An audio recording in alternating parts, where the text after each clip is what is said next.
Option militaire de la SEDEAO au Niger. Le Nigeria fait marche arrière. Pour plus d'informations sur ce sujet, retrouvez-nous après le générique. Mais avant de commencer, n'oubliez pas de vous abonner et d'activer la cloche de notification pour ne pas manquer nos prochaines vidéos. Bon visionnage.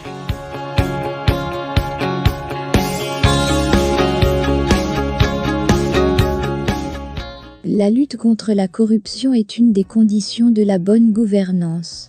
Le président du Comité national pour la sauvegarde de la patrie, CNSP, chef de l'État, le général Abdourahmane Tiani, a promis aux Nigériens la bonne gouvernance.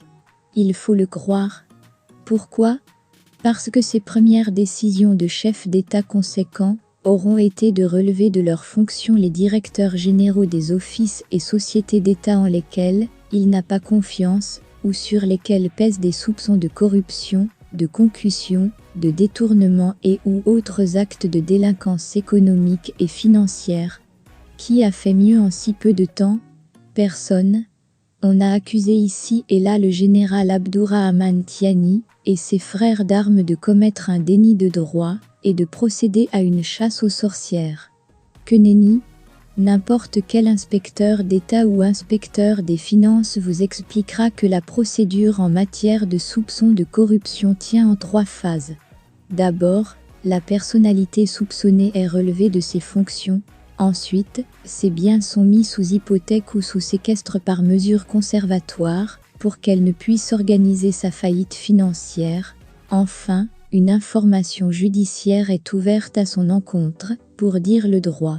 Si le procureur général ou le procureur de la République juge de l'opportunité de la poursuite.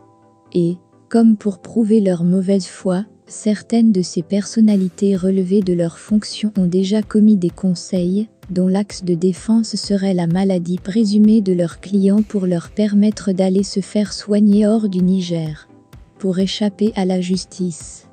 Mais, nul n'est dupe dans ce pays. De fait, ce que le général Abdourahmane Tiani a posé, comme acte est donc dans l'ordre normal des choses, et est juste. Jusqu'à l'avènement du CNSP, les Nigériens étaient abreuvés de discours grandiloquents sur la lutte contre la corruption. Des discours non suivis d'actes, et surtout destinés à gagner la confiance des bailleurs de fonds, qui en savent plus sur la destination réelle de leur argent que n'importe qui.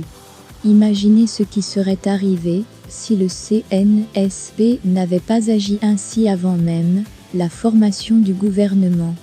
Mieux, à ceux qui soupçonnent le CNSP de procéder à une chasse aux sorcières, toute personne sainte d'esprit opposera le maintien à leur poste des nombreux maires de l'Ancien Régime, ainsi que la reconduction à leur poste de toute une kyrielle de cadres du régime déchu. Tiani a fait son job, au gouvernement et à la justice de faire le leur. Certes, quelqu'un disait que, quand on veut enterrer un problème, on crée une commission. Certes encore, les commissions précédentes avaient déçu les Nigériens. Mais, la COLDEF ne nous semble pas relever de cette catégorie de comité ou de commission. De fait, de nombreux Nigériens rêvent d'une cour ou d'un tribunal d'exception pour juger les crimes économiques et financiers. Les plus radicaux rêvent même de Gakaka, ces tribunaux populaires qui jugèrent des génocidaires au Rwanda de Paul Kagame.